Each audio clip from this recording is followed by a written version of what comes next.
Like,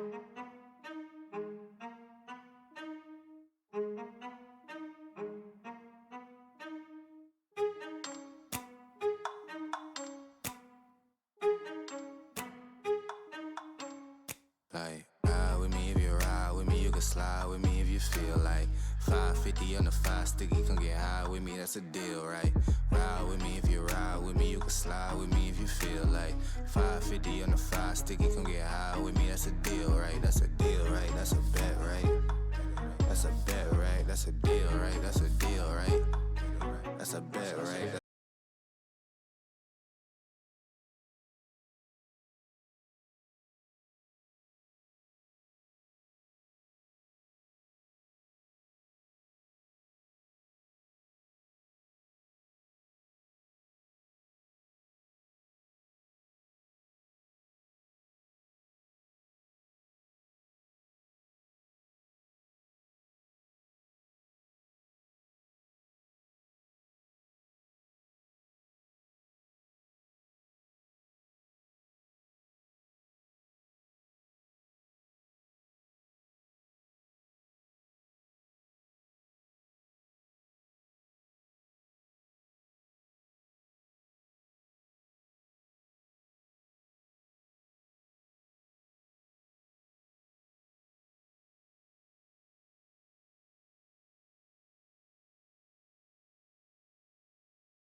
Hello and welcome to week 1 of Immortal League. My name is Jay Better. I'm joined by Ozzy. We are here with Group B, I believe. We have Death Cards up against Dansyn with the Stars Syndicate.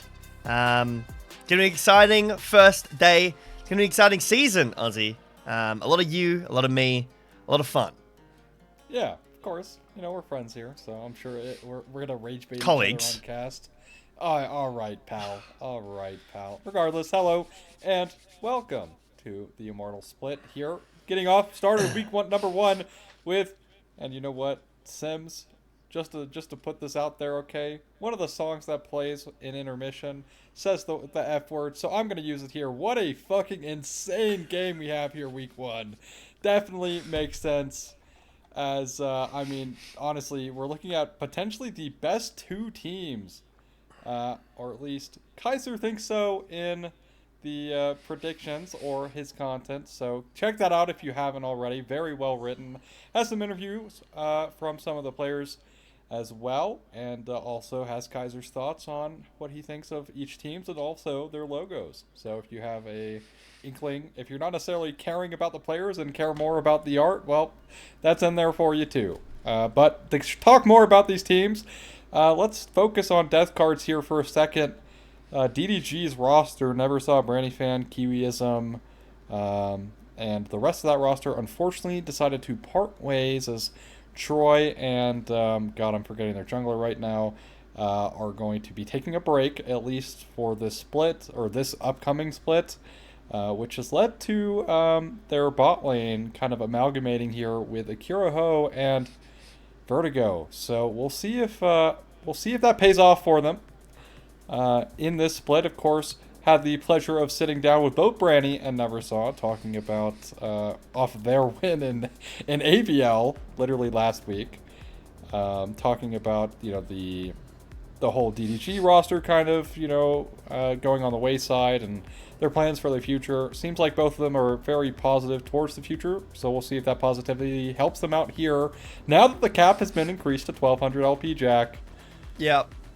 Some exciting increase in skill, adding some new players in. That'll be fun, but also, as you can see down here, and I'm sure if you're playing on the live client, 26.11 is the patch we're on. MSI patches next week, which is going to be really fun. A lot of interesting changes happening in those last 2. If you've been watching Pro Play of any region, we are 1 patch ahead. And I think we can see some relation from the recent patches. The Lee Sin getting banned here in the first 3 by DCN. Something that's risen up in priority quite a lot. Ash Seraphine getting banned away on the first side, on the first set of 3 by Syndicate. But it's actually Imbessa first pick here for DCN. Well, we're keeping the M600 spirit alive here with the most popular champion in that last split. But, Imbessa did tank that hard nerf of her ultimate and then got compensation buffed for some reason. As the ult nerf really didn't change anything, because in competitive play, you have the advantage of having teammates to help you set up the ult. So that really is not a big issue. Of course, the compensation buff came for solo queue. That makes sense, but already here with the Ezreal lock-in means that public execution might not have a chance of landing on a priority target in the bot lane, as Caitlyn will be the response here, who Caitlyn has been on the up and up, especially just below pro play in terms of priority here. They had shots late game, really stack up damage if she can get past her mid game, I guess, trough. Yeah, but I'm thinking now, what are we going to pair with this Caitlyn? Because Bard's now been taken away. That's a pretty standard pairing with the Caitlyn. Already got the Karma, the Seraphine taken away, and now this Nico ban. So in terms of range supports, I mean, Lux is still available, but you are running a bit thin. And even then, this is a pretty mobile comp so far from Syndicate. You're talking about having a bit of setup so that the Ambessa can land ult. RA Charm is something that can help with that, but still, these are all champions so far for Syndicate that are pretty hard to lock down. Yeah, really happy to see the Vi ban away there for Sen. I think that is a incredibly smart ban. Of course, playing the Ezreal, you don't want to have to deal with point-and-click CC, because right now we have a lot of conditional, a lot of things that have to connect skill shot-wise. And Ezreal, of course, with the Arcane Shift, incredibly mobile and slippery. And actually, we have been seeing a lot of Swain. I mean, a lot of Swain recently. Top lane and also mid lane, so this is kind of like a flex here for Animosity and Zhao Danny, although I don't think Swain is an Animosity champ, but we'll see if I'm proven wrong. I believe this is gonna go to Zhao Danny, who, by the way, I did cast part of the NACL Open Qualifier run where they were inevitably knocked out, playing under Cupid's banner, but the Sylas, who has not yet been buffed, will be getting buffed next patch, but already seems to be in a good spot right now, especially in the jungle. If you've been watching solo queue, a lot of like Korean jungle solo queue boot camps, a lot of Sylas being played there, but it will actually be Sylas top here for Akira. And if you know anything about Akira, you know Akira has a pretty solid Akali, so honestly not shocked to see Sylas come through and giving the Ambessa some breathing room in the jungle. Yep. Think that this DCN comp's going to rely a lot on how you are kind of talking about locking down some of these mobile targets. Syndicate's early game is pretty strong. Ezreal Bard's pretty strong lane. The Rakan is a interesting answer with the Caitlyn. Not something we see too often paired with the Caitlyn specifically. Xayah Rakan, something that's been rising up a little bit more in terms of priority. But this is not Xayah Rakan. This is Caitlyn Rakan. So Rakan, what are you doing? Like, this isn't Xayah. Cheating, I suppose. That's a ARAM Mayhem Augment. True. Just recall. Although I do think it's getting taken out in the next ARAM Mayhem patch coming in next patch on the MSI patch. So there's some crazy augments on that patch. Yes, I have been playing. Yeah, the multi-shot stuff is really insane. The Nami one in particular is really disgusting in my opinion. But already talking about these lanes here, I am curious how Troy, actually speaking of Troy, I'm very shocked it's not Kiwi, unless Kiwi just decided to rename to Troy just for fun. Very shocked to see that this is Rakan Caitlyn, because Rakan Caitlyn, definitely not the standard pairing, of course. Obviously, I think trying to pick something out like, I don't know, a Lux this game I think would be incredibly hard. Arcane Shift makes it really difficult. But again, really nice chunk there onto Branny, who I did make a lot of criticism towards during the AVL split, that Branny's lane phase, definitely one of the weaker aspects of his game. In fact, he, when we got to sit down with him after the AVL finals, he was like, yeah, I would like to improve on my laning because I think that's my weakest thing as a player. So, well, getting punished in this lane so far. Yep, pushing lanes for Syndicate so far in this early game. Junglers both pathing towards the same side. That'll be towards the bot lane. See if they want to have a little quick tussle over the scuttle or if it's just going to be a scuttle trade. Makes me sick, man. Seeing the Rakan hit Q and then heal Caitlyn. I don't know. It just doesn't feel right. Xayah would be saying some choice words right now. That's for sure. That is by far and away very true. Very jealous. Very jealous. I would be too. Look at his feathers. Look at how colorful they are. True. You're speaking about the logos. We should definitely do a logo review at some point. That would be like a tier list, but logos only. Down. I'm for sure down. I think both of these ones are pretty cool.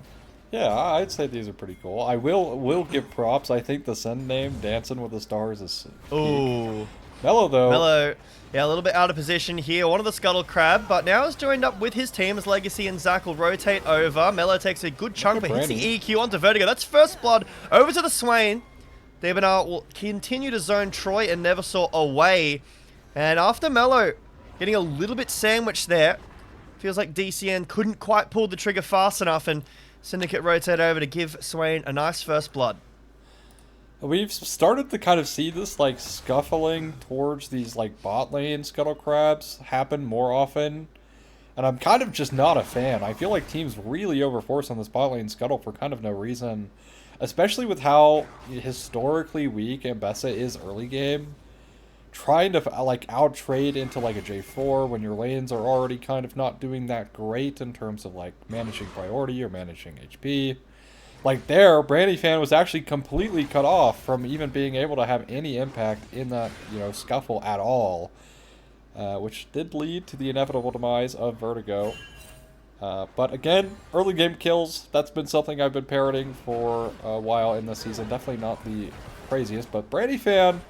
Yeah, electrocute damage, arcane shift forward from Legacy, but Brandy Fan only really taking damage from Zach, who could have committed flash. It was available, but don't think that kill is going through either way. And when we were talking in the draft about Syndicate's early game being pretty scary, you know, Renekton's been pushing in this lane, consistently built up a little bit of a CS lead. Bot lane doing the same thing.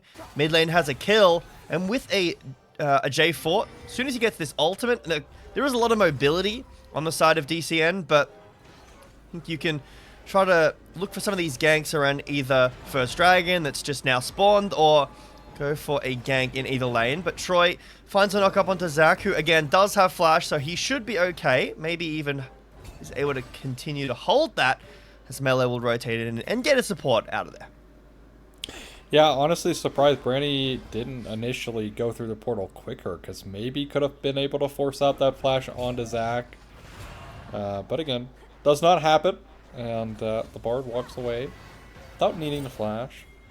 Very minor things happening on in this game in terms of consequences towards actions, although right now looking like Dansyn with the Stars looking for their first Drake, as they will get this at least started up right now by Mello. Off the back of some late recalls coming through from Death Cards. So this is guaranteed first Drake to set. Unless Brandy has a really nice Q over the wall. He's not going to go for it. He's just going back to lane.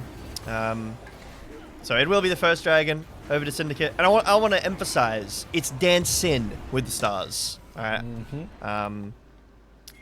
If anyone was confused, I was confused, and you educated me on the actual, you know, the ins and outs of this name. I want to know if we ever get to talk to these guys, who came up with that name, because it is pretty smart. Is someone a really big fan of the show? I've never seen it, but maybe someone is a really big fan of the show. I'm not sure. Yeah, you never know. I want to highlight this top lane matchup because, well, you do get the Ambessa out of the Renekton matchup, which is the goal. You look at the CS lead here. Yeah, is this better? Animosity. It doesn't seem that much better, but overall, I do think this Sylas game has some decent ults. Of course, you have the Tempered Fate, right? You also have Dominus, which is pretty nice, and of course, Demonic Ascension probably being the go-to ultimate this game of choice, as that'll give you much-needed survivability in the middle of these team fights, as if nothing else, Death Cards has more than enough damage, I think, to kind of burst anyone they want. So. Look, Renekton CS. Sorry, just... Anyway, he's going to ruin it. No, he's going to stay. Yeah. That's my guy right there. Yeah, right there. Right there. Ruin it here. But some good trading in the bot lane. Syndicate still with this priority. Haven't really pulled the trigger on any specific dives or overforcing. They're just playing it slow. Built up, you know, about a 1.5k, a little bit under that gold lead. Wouldn't be surprised if they continue to just stack dragons, play the slow game. I think that right now, if DCN walk in to a fight, the Swain, you know, does so much damage. If there's a Renekton around, again, similar story. Would like to see Zach go for some catches on this Bard, but with the mobility the DCN's comp has, can be a bit tough. Yeah, I think it's really, really hard. Also, one thing that has been bothering me as well recently is people will pick Ezreal and then weak side it, because he is usually pretty good at weak side. But when he's playing into something like Caitlyn Rakan, right, he's basically either forced off the wave or he gets dove. So I don't necessarily hate Bard sticking around here in the bot side for as long as he has. But again, I think also to your point that it is kind of difficult for him to find any kind of roam value with his ultimate. And mostly, of course, with a fantastic trade. Well, Vertigo is here to cover. Kira with the Dominus and the ult link up. There you go. Talking about teamwork with the public execution. Really nice chains. The abduct and abscond. Never saw now. In a bit of trouble potentially, but Vertigo is rotated back down. So Mello will have to EQ over the wall. And I believe one grab went over to Syndicate, but that should be two over to DCN. Yep. Definitely a great play there, set up by the initial chain by Akira as Troy does get rooted up, but nothing to come of it. Thought maybe there would be a potential roam down from Debonair, but overall, great play on the top side, and they get themselves a kill back in this game, making it tied up 1-1. Of course, public execution, like I said, pretty hard to hit, but if they're CC, can't move out of it. So excellent showcase of teamwork, and I'm really shocked. CC gets hit, you can hit more? Yeah, true. Very true, very true. We'll get the replay here, but honestly, Animosity just not ulting here. I feel like maybe could have turned this into a bare minimum 1-for-1, but maybe he thought he was dead, or could have dodged the dodged both, but opts not to. He did have flash. Also had flash, so again, maybe he thought he would live long enough. I don't know. There was a lot of damage, I will say. Like, he did die pretty quickly. He doesn't have any tank stats, and there is split damage regardless. But yeah, good punchback by DCN, getting a kill on the jungler. So, again, Syndicate have this, gold lead, but with these winning lanes, they haven't really transitioned it into any significant lead. They still have these small lane leads, but now, I expect them to fight around these dragons. We've got Chemtech Drake first, Ocean Drake next, so the chance of rolling into a pretty valuable soul is pretty likely. So I think Syndicate happy to just play with that game plan. Yeah, I think right now as well, kind of keeping the game slow really hurts like the Ambessa Ahri, right? Like they really want to take over the mid game and start snowballing as hard as they can to kind of make up for the deficit this Caitlyn's going to have, right? Because Ezreal's going to start spiking when Caitlyn is essentially at her weakest in this game. So the fact they're able to get these Drakes means they could just buy themselves more time, not having to deal with the strength of the Ahri and Bessa in the later stages of the mid game here. Now, second Drake, he's going to be contested though.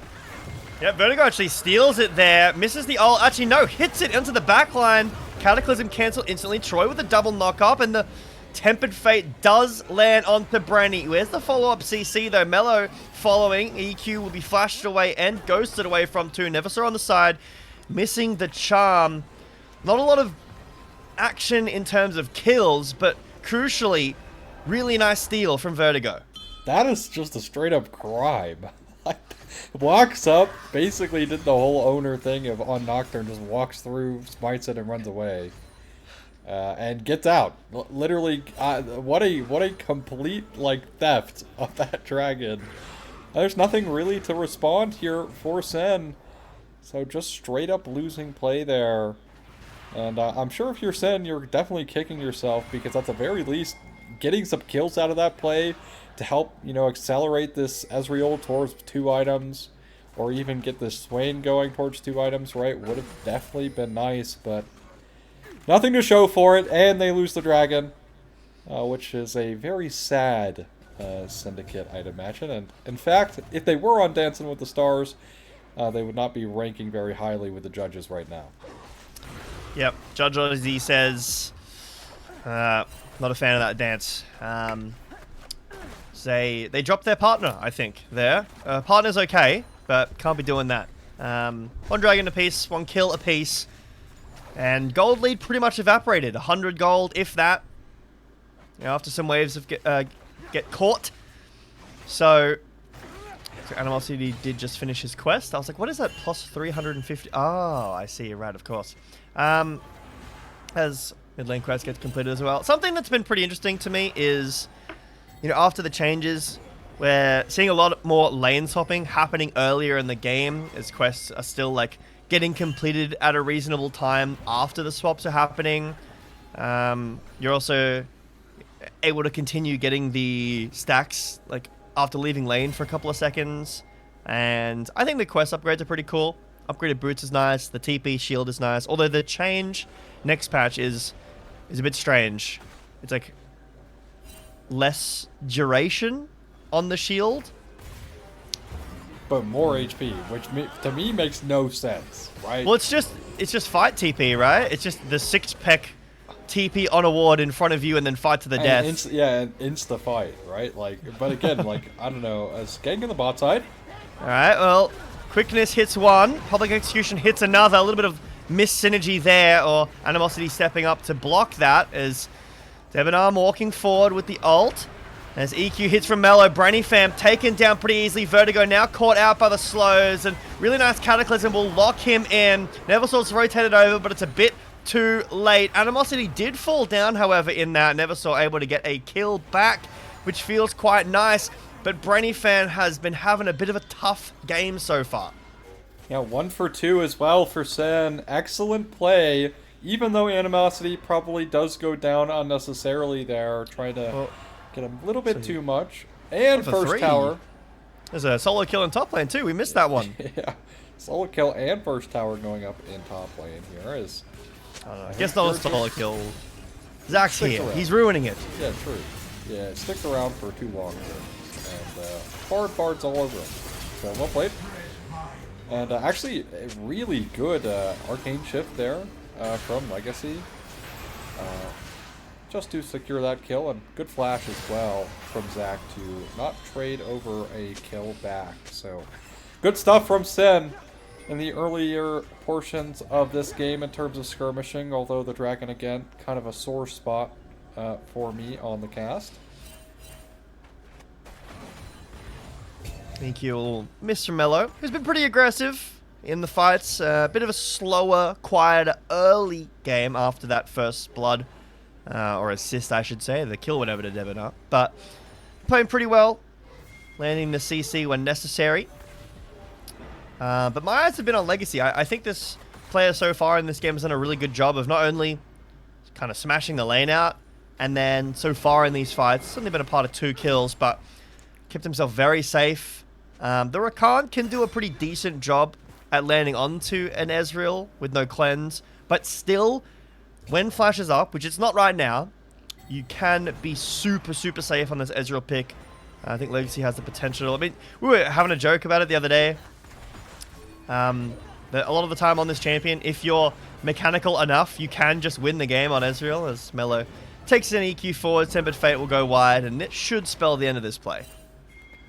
Should just be walking off, getting some pressure here for the mid lane push that they honestly already had. Just due to the fact of kind of the Ezreal spiking right now, is Devanarm actually forced to flash out? Alright, well, really good ult over the wall. Devanarm uses the ult of his own and kites back to his team, so that should mean the play fizzles out. But Ozzy, I'm really not a huge fan of this play. The dragon, if this goes over to Syndicate, is quite nice, but you've rotated both solo laners into the mid lane to get prior, like you said, that you already had, dropping a lot of side lane gold that you could have been building up, and Animosity had TP. He didn't really need to run all the way to the mid lane to just watch the waves getting cleared, but the dragon does go over to Syndicate, so it's a nice boon. DCN grabbing the Herald. Troy up in the top lane.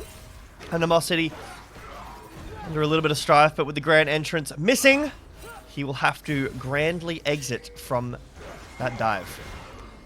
Yeah, Animosity here on the Renekton in a 1v2. I mean... Alright, pops the Dominus. He's feeling pretty confident in this, but there is a jungler coming up. I think that DCN have a really easy dive. They just wait the Dominus out, and actually, Syndicate around the corner. Yeah, exactly. Zach is here. Tempered Fate is almost available, but not quite yet. And wait for it. Now. Top now. There it is. Brony On Fan cooldown. caught by Sand Tempered Fate. Ability's on cooldown. He's got to use it. Brony Fan takes about half of his health. Is that value? Do we call that value? I that mean, worth- nothing's up for a while, so trying to fish for a summer spell off of Caitlyn is probably not the worst usage. I mean, it's better than like trying to ult like an Ari or something.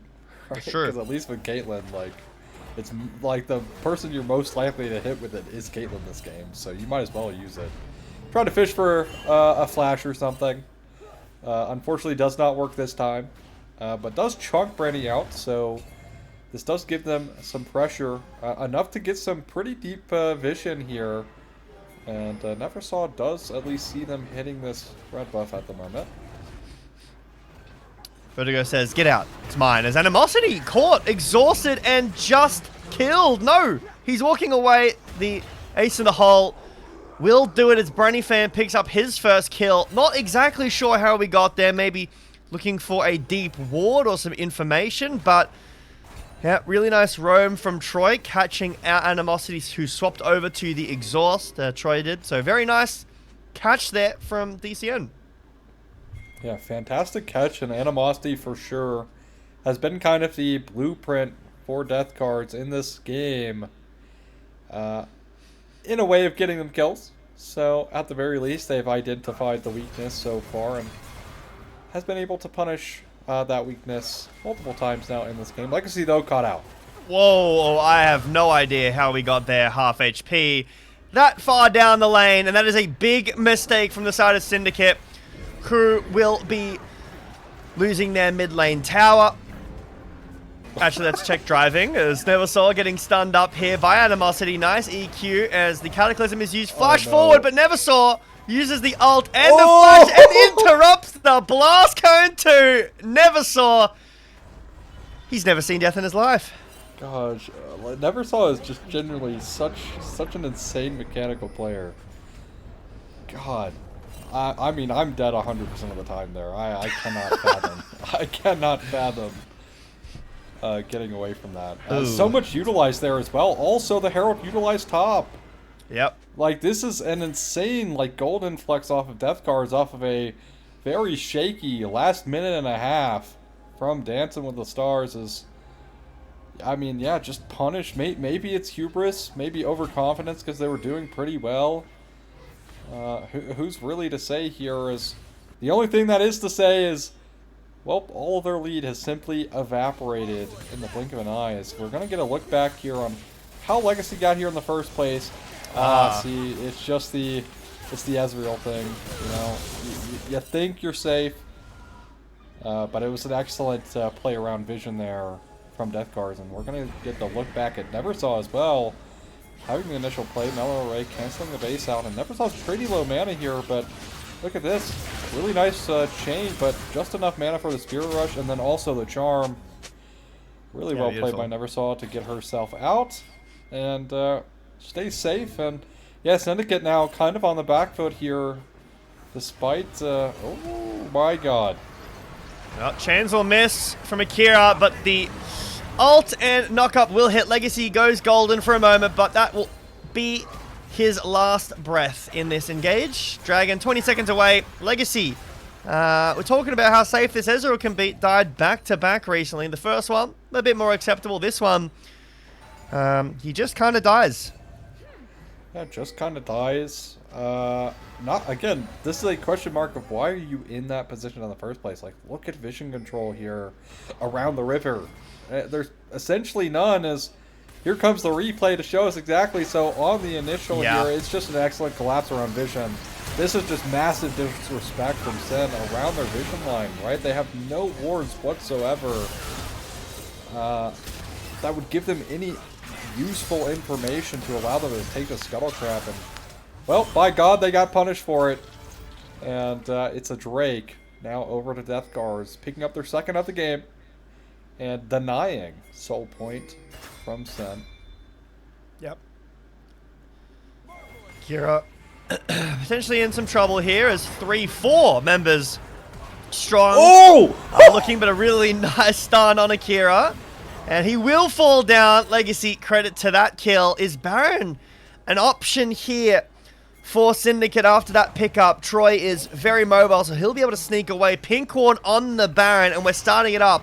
I don't think this comp does too much damage to Baron, and DCN don't want to give this away for free. Animosity TPing up to the Baron as well. Troy will be spotted on this Pink Ward. But there is a jungler still available for DCN, and we've seen him steal away an objective already in this game. Animosity on the side. Troy's actually flanked all the way behind. Now, Syndicate in a precarious position. Tempered Fate put down onto Brannyfan, who's knocked up and taken down instantly. Mello with a great knock-up. Health bars are low. Public Execution lands onto Zach, but the rest of Syndicate moving forward. Vertigo getting chunked down. Charm will hit TP in back from Akira, who's going to sandwich with Troy. But Syndicate don't care. They're just moving forward as a group, taking down Vertigo. Flash in. The Charm goes off. Akira with the ult. Charm as well hits from Neversaw. And there's just too much damage from Syndicate right now. They can't do enough here. Animosity taken down as pretty low. He flashes in for the stun. Might get Akira. The E forwards is nice. Animosity doing what he can. A double kill for Neversaw. It's a triple kill for Neversaw, who doesn't have another reset. Rooted up. Debonair might be able to get away. But what looked like a scary position for DCN. Flash forward. Is it a quadra? Is there enough time, or has it gone? Nice juke away. This will be a split quadra, I assume. That's unfortunate. Could have been a nice quadra kill, but really nice play, nice team fight from DCN.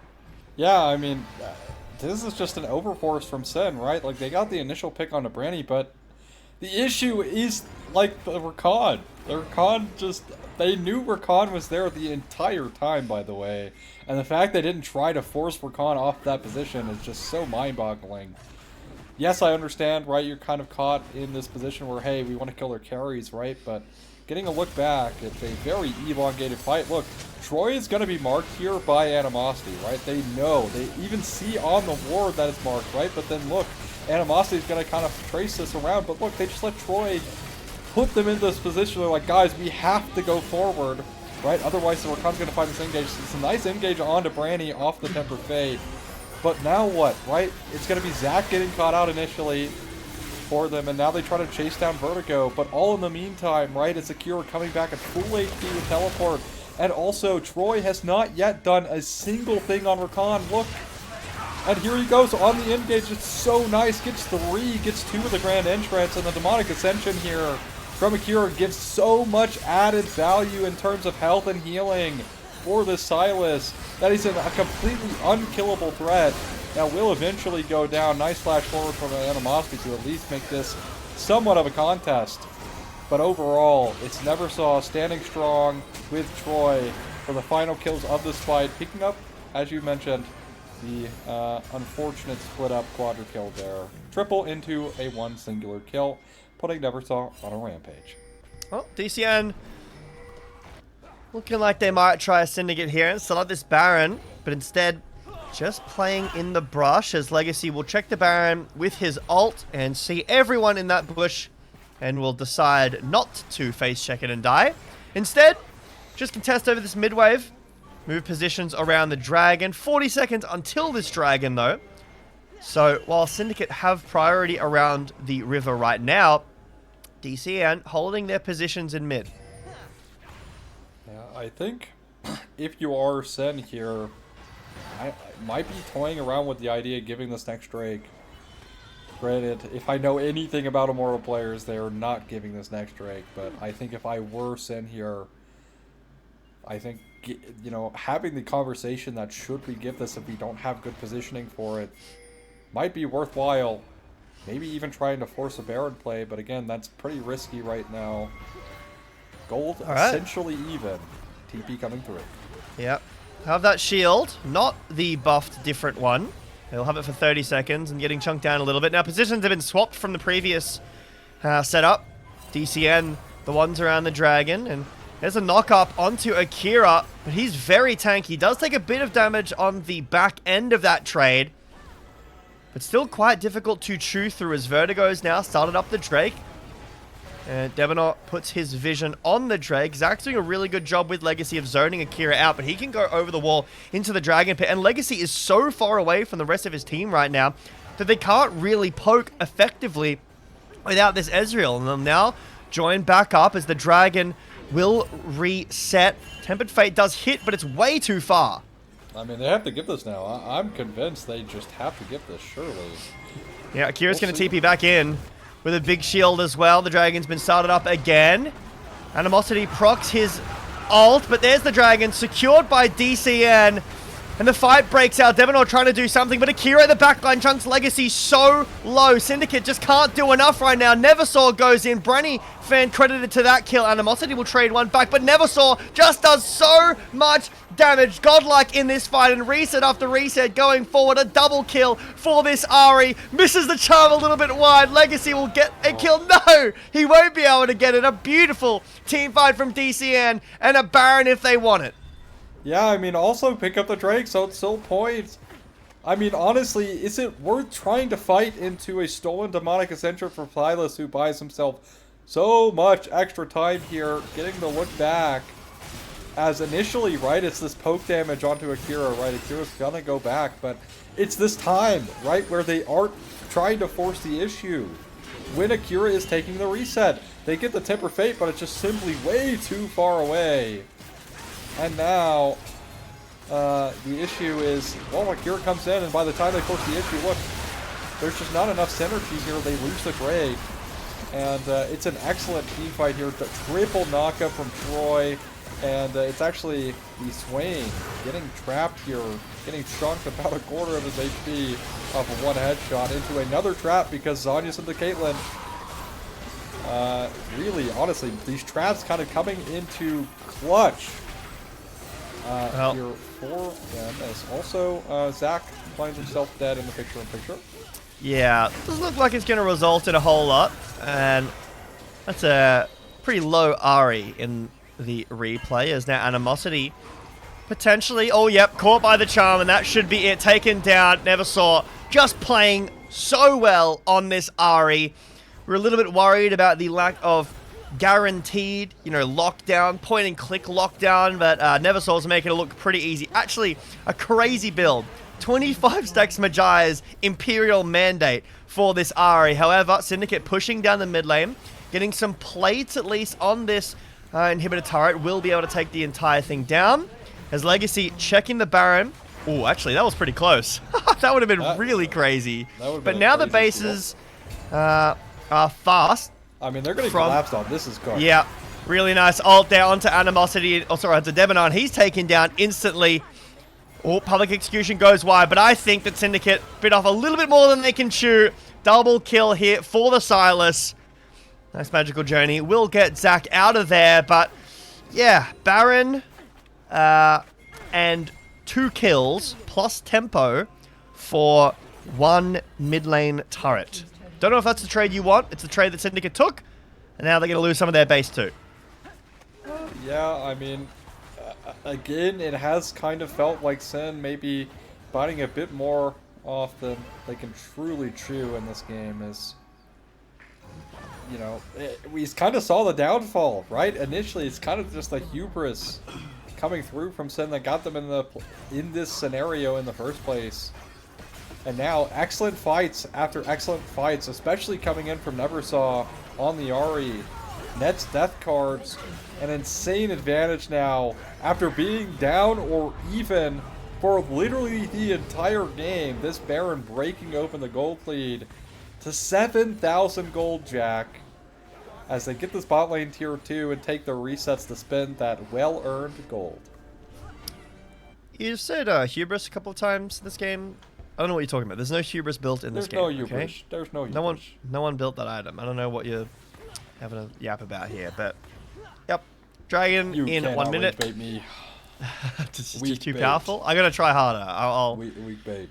I need to come up with more. But DCM potentially looking for a bait on the bot side of the map in the jungle, setting up some vision for this soul in 45 seconds, and still got another minute of Baron too. So that'll go all the way up until this soul. So they should have complete control over all the waves, complete control over the jungle that they're setting up right now. And a pretty fast and easy track to this mountain soul.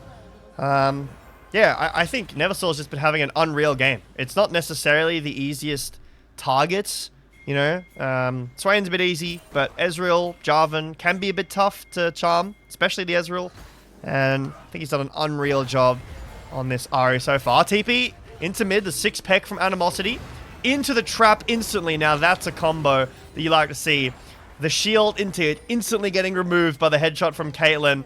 Not what you want to see. Akira feeling pretty confident. Neversoul, the charm goes wide, but Akira still feeling like he wants to go in. The health bars are just getting lower and lower for Syndicate, and it feels like they have no possible way in. Yeah, I mean, we're playing Ezreal for poke and getting out poked. So it's a bit tough here, and in fact, this is Soul now spawned in for Death Guards. Drake at half HP.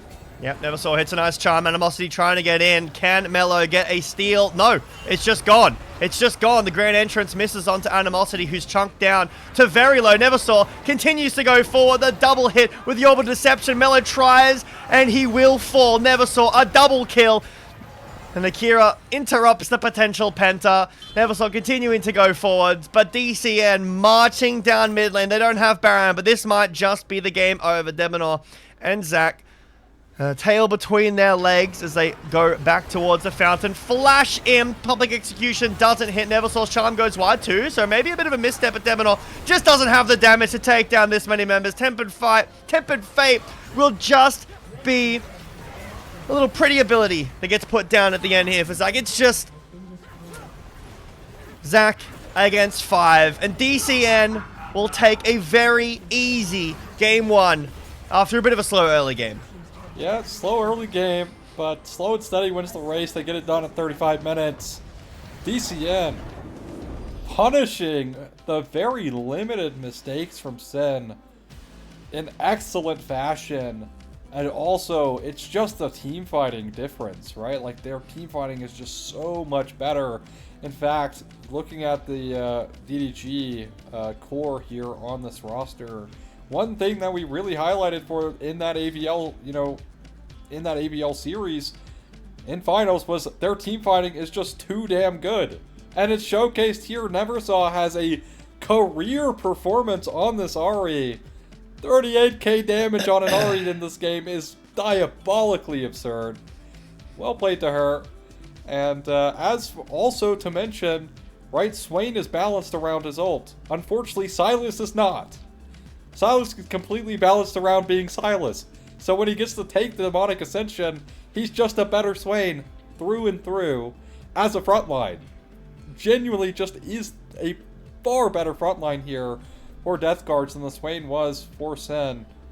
And, well, unfortunately for Sen, even though they got off to a pretty good mid-game start there, they were unable to convert. And in fact, it was their own mistakes leading to their own demise at the very end of this game.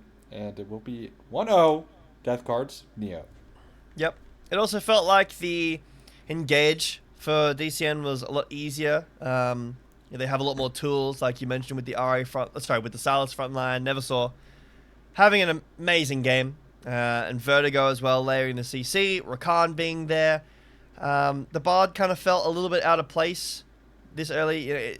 A lot of Tempered Fates didn't really get a lot of value. Mello forced to kind of commit his entire kit and in times his life to following up and getting the engage off. So not the best transition of those early lane leads for Syndicate, but still have more games in front of us. See if Syndicate can bounce back or if DCN are going to make this a 2-game quick series. We're going to go to a quick break and then we will be back with game 2. See you soon.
We're going back, and there's a sneeze that just hit me, and I'm not gonna sneeze.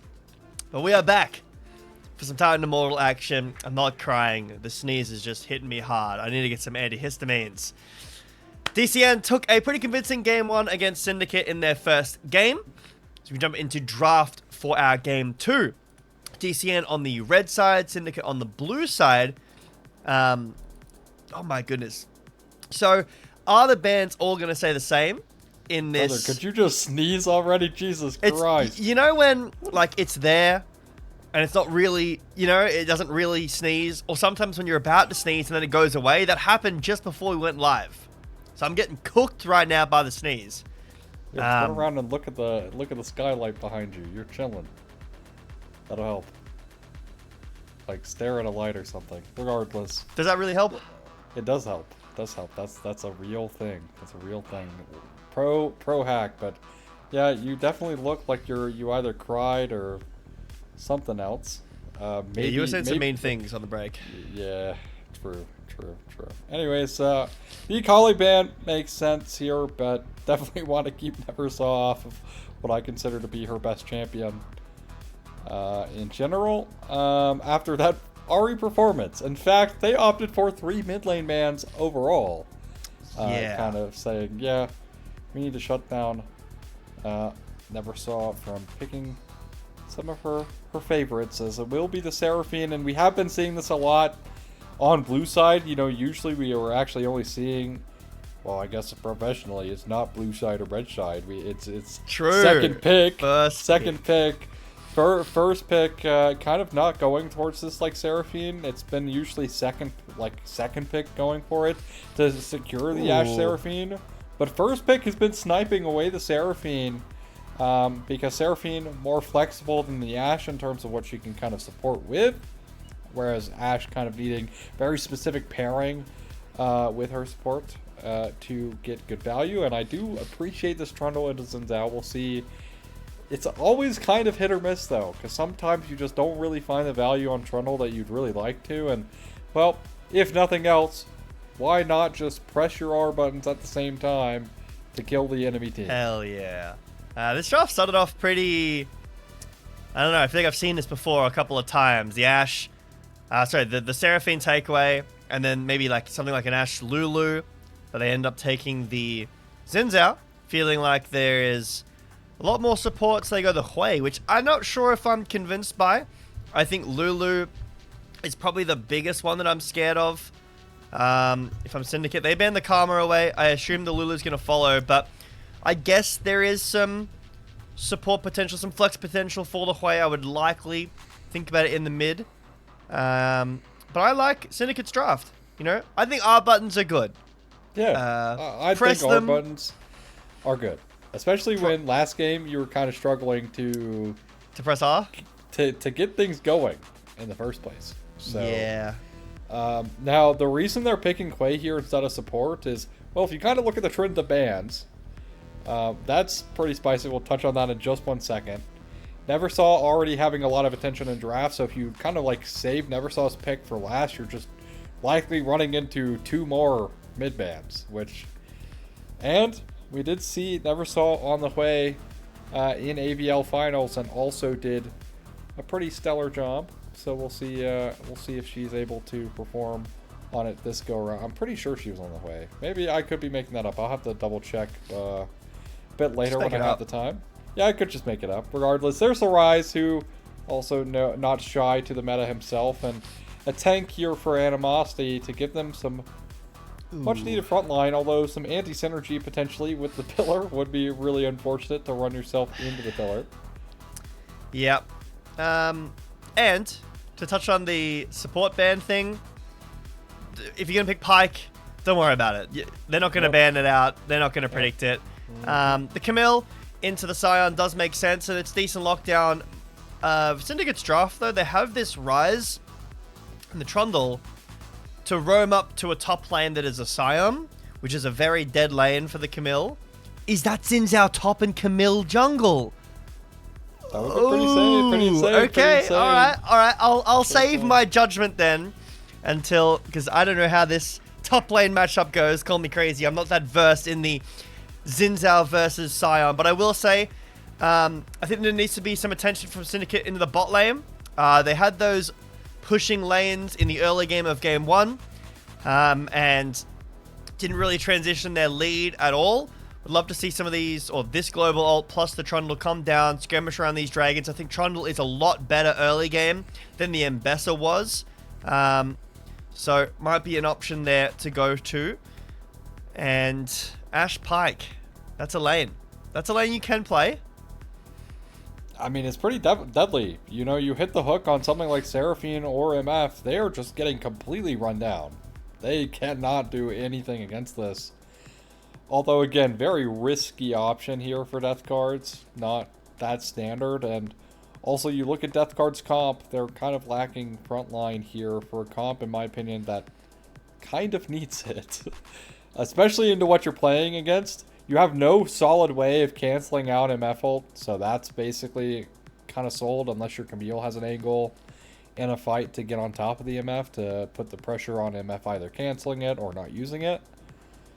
But you look on the other side, much simpler and easy draft here, in my opinion, for Sen. So if they are going to take us to a game 3, what a perfect time to do so, and it's first strike Camille jungle. Yep. Interesting. It's also lethal tempo Xin Zhao. That makes sense. Yeah, I'm assuming that this is because we want to get the Camille away from the Trundle. Sorry, the Xin Zhao away from the Trundle matchup, and I assume that the Camille does a better job into the Trundle because you can just E away. A nice trade in the level 1 from Akira. Played very nicely. But yeah, Syndicate with a comp that I again think does pretty decently early game. Obviously there is a pretty decent amount of scaling, but you have the Rise to push the waves and roam. You get the Trundle early game.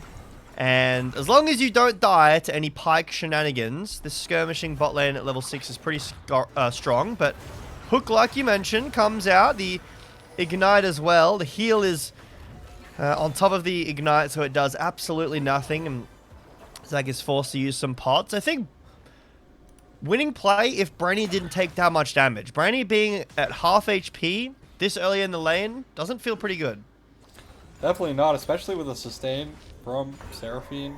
It is minimal, but does add up over time. And again, when you're trying to play like this kind of all-in style bot lane, every single point of HP matters. Yep. And again, with a nice Q bounce there off of the wave from Legacy, Brandy continues to get poked out little by little.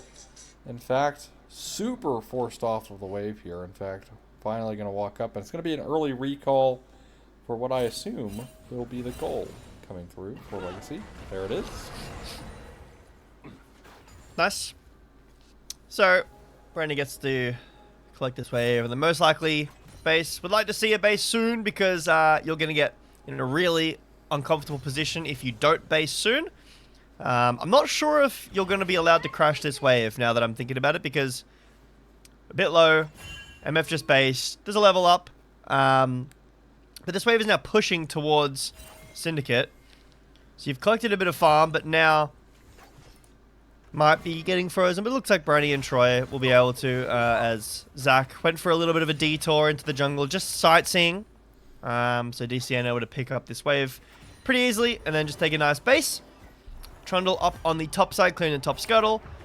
Vertigo doing the same on the bot lane scuttle as Troy tries frivolously to get this to not get frozen, but his efforts are in vain. It will get frozen just slightly. Looks like Legacy's pushing it pretty aggressively, so won't be frozen too badly. There's a lethal tempo procced. Is this like a hard... I guess it is. Is this hard winning? Animosity chunked down to under 100 HP, but heals quite a lot from the pots there. And Akira has to back away from the tower. So, the benefit of lethal tempo, so the initial tech for AP Xin Zhao was in mid lane, you'd go PTA. Oh, it's AP Xin Zhao. Yeah, I did not see that. So, so the initial thing was like, yeah, you go PTA, right? But you're playing against mages, so PTA gets more value because you're not actually trading with them for very long. As Akira will not find the dive on Animosity. There does find the level up coming through, and some much needed HP for Animosity to prevent that solo dive potential. So lethal tempo into tankier targets actually is better. It's better overall damage and better overall healing, as it turns out. And in fact, it's better overall healing in team fights that go long, which is, as it turns out, with AP Xin Zhao, that tends to happen because you kind of just heal a whole bunch, drain tank your way through things. So this is Shiv first, right? Yeah, this is I assume. Shiv. Yeah, will be Shiv first item. Better go down the bot lane. Oh, that's Troy misses the hook, but Legacy is here. Nice flash. Sorry, Vertigo is here. Nice flash on the E to make it a 1-for-1. It was First Blood picked up by Syndicate. DCN answering. Mello now on the top lane, and this is a dead Xin Zhao. No matter how you slice it up, Trundle takes a nice bite out of Akira, who didn't have flash, and Syndicate come up winning. Yeah, really nice early game play, but again, very similar to what happened in that last game. So don't hold your breath just yet in terms of the state of the game so far. But nice find from Syndicate early on, and a stun onto Branny. They might find more. Here's flash. Has to use both. A little bit of an uncomfortable position, but I think, again, probably wanted to try to crash the wave. But Seraphine's pretty scary. She does a lot of damage as we take a look back at this bot lane play. Yeah, so it's going to be Troy going in, and I really nice flash from Legacy there, but it's the crucial miss of the Q thanks to the flash from Zach, right? Had that hook hit, that is definitely a double kill for free. And even though, Zach would have traded back, and of course in his top side we have Akira, just very unfortunate 1v2. Even with the Crescent Guard, actually not able to survive there. Nice pillar placement as well. Keeps them kind of locked in for a nice little chomp pickup for Mello. Of course now, both of the Triforce junglers actually getting a kill, so accelerating their Triforce at the exact same speed. Definitely helping, although at the moment, looking at components, it's going to be the Camille with the advantage, at least for right now. Bit of a chunk in mid. Did manage to take a look at the AVL Finals games, and I was correct. It was never saw on Hui having a very excellent performance, 11-1-9 last time she played this, so... Oh. Looks like gank in mid happened, and Devanor needed to flash away. I think Vertigo used the E, the Attack on Titan omnidirectional gear ability. and Demonor had to flash away. I'm still, I don't know, I'm still iffy about the fact that you didn't love, you weren't, you know, it wasn't for you. Attack on Titan wasn't an Aussie favorite. Yeah, it's one of my favorite shows, but I mean, we're all entitled to our opinions. Our opinions can be wrong, and DCN trying to make a play here onto Legacy in the bot lane. Will hit the E ult, but Vertigo maybe a bit too far forward. Just so much damage coming out of this MF, and Troy channels the bullet time for about half a second. Mello flashes forward and bites down on somebody else. This one tastes a bit fishy, but it will be a double kill. At least two, over to DCN. Is this not an insane, like, this had to be an insane timing. I cannot believe they take this play if they knew Mello was here. I mean, what great timing for Mello to even be here, and it is just kind of sloppily played, I think, overall by Death Cards in that bot side play, and they get punished. Is Flash forced out of Neversaw? Although, nice fear. Does mean there will be no follow-up outside of the Flash. And she will live to fight another day, although out of mana, so not going to be in lane for that much longer, although TP coming up shortly. Probably going to stick around for that cooldown and come back when that's available. Regardless, this actually will be the recall now. Might actually have the perfect base timer for it. We'll see if that happens. But should be Void Grubs here. At least one going over to Death Guards, is there will be some contest. Never mind. It's actually going to be Animosity taking a reset here.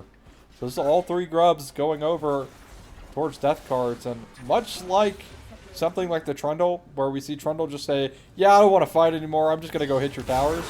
Same thing can happen, but also in the bot lane play. Yeah, we didn't see this. Brandy just, I mean, just what dies. did Brandy do? The Avengers pull up in the Realm Warp bus and gets chomped. So, nice encore as well on Zach. Maybe there's an instance where Brandy could have maybe found it out had the encore not connected, but very hard to not hit that on an Ashe who has no summoner spells. Yep. We're talking about in draft, Syndicate using their global ults down towards the bot lane, as top lane, not really that important, not really that kill potential there, but in mid now, Demonar finds a route onto Neversaw, who is just dead. Mello used the Subjugate as well, maybe a bit of an overcommit there with the Subjugate, but Dragon is now up, Neversaw is dead, Camille is on the top side, and the Dragon should be going over to Syndicate. Yeah. I think what's interesting here, of course, that gank in mid was fantastic, but the interesting fact here of them picking the Seraphine in this game, it forces Brandy onto the Ashe, which, you know, historically Ashe does have a pretty good lane phase, but when she's playing into something like MF, who has really high base damage, also the fact that you're playing like Seraphine, to both mitigate some of the Ashe damage coming through and also find the poke coming through from the Seraphine in general onto the Ashe. And Brandy, who, again, my biggest criticism towards Brandy has been his lane phases. This Ashe getting extremely punished, and that's all thanks to the Seraphine B1. Forcing him onto the Ashe into something that's a bit uncomfortable for him in general as a matchup. Nice route here onto Demonor from Neversaw, but Demonor will be able to walk away under the tower and be safe. But yeah, this is kind of a conversation around the world, in the league world, I should say, about how to play this Ashe Seraphine. Like, what do you do into it? This is an option, an answer. I'm not sure if a Pike is a very common answer, but one of the answers is take away the Seraphine, play something like an Ashe Lulu into it, and try to hamper it through that way. You can play the Lucian Milio. You can play Caitlyn lanes, Caitlyn Bard, Caitlyn Nico, and then even recently we've been seeing the presence or the priority of Nautilus come up. I saw a Nautilus Mel get played recently, and that looked good in lane. So there are options. So far in this game, DCN haven't exactly found winning situations against this Seraphine and Legacy. But I feel like Mello has been doing a lot of the heavy lifting. Great pathing and great timing, like you mentioned earlier, in these bot lane plays. Vertigo up in the top side, but just having a little look. He says hi. So I don't like the look of that sign right now. Trundle's completed the Trinity Force, though. He's pretty scary. Yeah, has it done early, as mentioned. Of course, having the kill lead, it's no question on who's ahead in gold here between these junglers, as a Scuttle Crab will also be picked up. So extra gold in his pocket and a little bit of extra XP as well. Vertigo, of course, again on this Camille, more of a later scaling champ. So while having the Triforce would have been nice, won't really start to come into her own until a bit later. Kind of past the point of the prime of the Trundle, which is another nice touch here, I think, from Death Cards, is at the very least, if they can kind of keep themselves in this game, their late game is pretty decent. Brady, though. Bit of an interesting commit from Animosity as he ults on the tower and takes a lot of tower shots. There is an execute here for Troy if the health goes low enough, but doesn't look like we're there quite yet. Oh, he missed the damage. Okay. He didn't know. That's unlucky. I mean, I'll just go as far as to say I don't understand the purpose for this. Like, sure, I don't know. That is insane. Branny's just dead. I know that there's a bait coming, but Branny is so dead, and there's nothing he can do. Mello might get traded back, but a really nice knock-up from Animosity will buy a second, and Zach is here as well. Animosity doesn't even die to the Q. A double kill for the Troll, and Syndicate looking to bounce back so far in this series. Yeah, I mean, again, I don't really understand the reason from Troy there. Like, there's kind of no reason to try and force the issue. Nice cancel of the hook as well with the pillar. But again, Troy just over-forcing onto Animosity there. I guess thought he had way more damage than he did, because it was close. It was close, I won't lie, but nice flash forward. Yep, Devidor takes a nice root here actually, and there's no W. So with the Storm, what is it? Storm Raider Surge. Realm Warp actually up in the top lane. Akira, the other one out of position. Under tower, can't do anything. He will die. So an overstep from Akira. And DCN, some questionable plays kind of across the board here. If he was able to get the kill onto Rise, that would have been nice, but just doesn't have the damage so far with this build. And I know you were telling me AP, and Shiv is AP, and so is Ring, but that's a pickaxe and a longsword. I'm not sure. I'll take a look back here. Yeah. The biggest thing here is Troy just way over forces here. Like, they're really... If he just waits, by the way, if he simply just waits for his hook to come back, instead of trying to stab Q there, right, Brandy can follow up that much easier and maybe be like a miss of synergy, right? Some miss synergy between them. And yeah, Brandy had the bait coming through, but didn't get here fast enough, I should say. And it's just disaster overall in this play for Death Cards. Is in the picture-in-picture. Drake started up for Death Cards as they do trade over the Herald, but will be their first Drake of the game picked up in price of Akira and their top lane turret, because that for sure is dead with Shelly summoned up. Yep, really nice play here from Syndicate. They opt to give the dragon and get the play going on in top.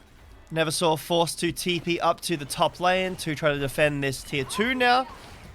But it doesn't look like anyone is going to be driving that Herald anytime soon. So some really nice macro here from Syndicate.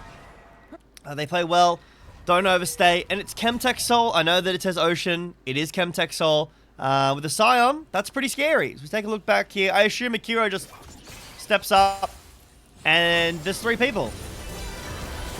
Yeah, I mean, this is kind of the downside of you kind of playing something like Xin Zhao on a weak side, and your team's playing bot side at the moment. Moments like that can just happen. You just don't really have a lot. I mean, Crescent Guard is a great tool, but if you're CC'd for so long, it truly does not matter. So, well played by Syndicate to have a very resounding bounce back in game number 2 of the series after a pretty hard loss in game number 1.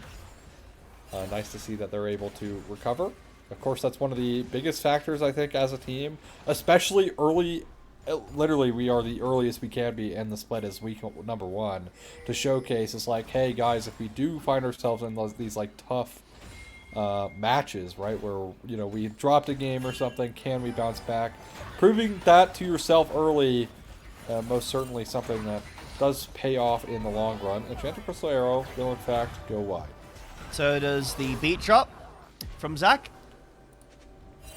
So a little bit of fishing from both of our sides. We won't hit anything. Yeah, I'm interested to see where this build goes. I'm not too versed on the AP Xin Zhao, and I'm not seeing a whole lot of AP right now. But I'm willing to, you know, be convinced. Troy invisible, and Devitt just walks away. I really was expecting, you know, him to go in, look for a hook, try to get Ghost out, maybe cancel Realm Warp, but never saw. Maybe called it off instead, just letting Rise walk away, letting him base. I think that this Syndicate's comp, it is a little bit awkward at times, or can be awkward, because, you know, you've got the Rise to go for the side lane, and San can weak side as well. And you've got the kind of team, like Ash, sorry, not Ash, MF Seraphine, who really want a team fight with you. I think Rise has a bit of damage, obviously, to be able to layer in with that, but doesn't have an R button for it, so make sure the CC is layered quite well. DCN up in the top lane. There's a hook hit. Animosity forced to flash. I don't know if he necessarily needed to flash that, but we're scared of the follow-up damage. Respects to her. Engage from Vertigo nonetheless. Will be Bork coming through for Akira, but the question I was going to, well, as we miss Branny as well dying in mid lane, what a collapse from death cards in this game, to be completely honest here. Something I was going to say is, who do you want in your weak side more, a Scion or a Xin Zhao? And the question has already been answered, as Animosity has not yet died in this game. And you look over on the side of death cards, Akira, 0-4-0.